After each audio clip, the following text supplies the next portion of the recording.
after my divorce, I was in and couch surfing and in and out of shelters and abusive relationships, and got involved in drinking and drugs and whatnot.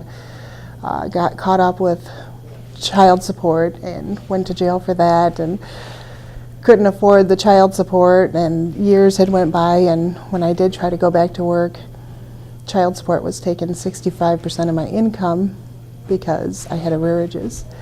So when I tried to get myself straight, it was just, I felt defeated.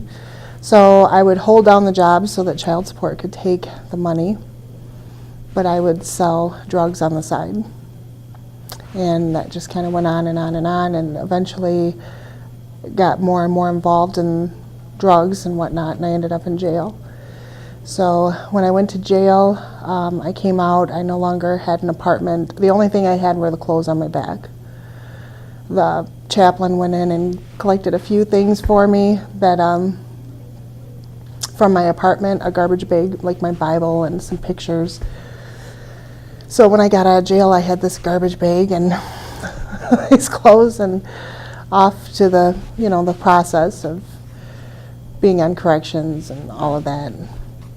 So, yeah, just I understand. I know what it's like to sleep in a car. I know what it's like to live in a motel room, for a few weeks here and staying at friends' places. I still struggle. I have a Christian lady who has put me up in her house. She's got a very rustic studio apartment in her basement, and she lets me live there for a very little amount of money, and then she lets me work some of that off.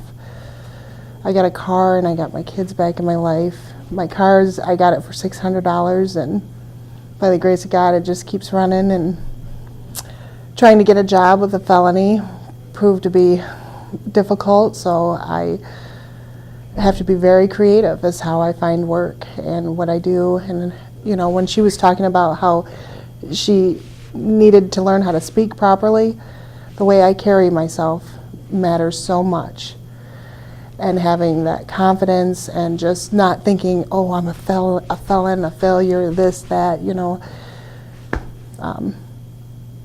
I'm not those things. I know who I am today, and I know what my goals are, and I'm not where I want to be, but I'm way farther ahead than where I was. I am not the crises. That doesn't define me. But I live, when you're in those situations, every day is a crisis. Right now, I'm just like on this brink. Like, there's no money in savings. The car can go any day now. I'm a little bit above where I was, but it's still a very teetery thing, Haven't been to a dentist in 15 years, maybe longer. Those things just aren't even options. You don't even think about it. Just being able to, I think what I really got out of it is what our expectations are of life. How funny how we get into this mold, and I'm excited because I have so little, but I think it's so much. And what we think poverty is, like right now, I almost feel embarrassed because I won the prize because I have so much at home. You know what I mean? I had a garden last year, and I canned tomatoes and pumpkin and pesto, and I learned how to can, and I think I have so much, even before jail, who would have thought that I would have so much right now? I've been in the same house, even though it's very simple, maybe even embarrassing kind of, but it's homey, and it's safe, and it's warm, and I've lived in one place now for 2 years. I haven't done that since I left my parents' home in 1992. I haven't lived anywhere that long.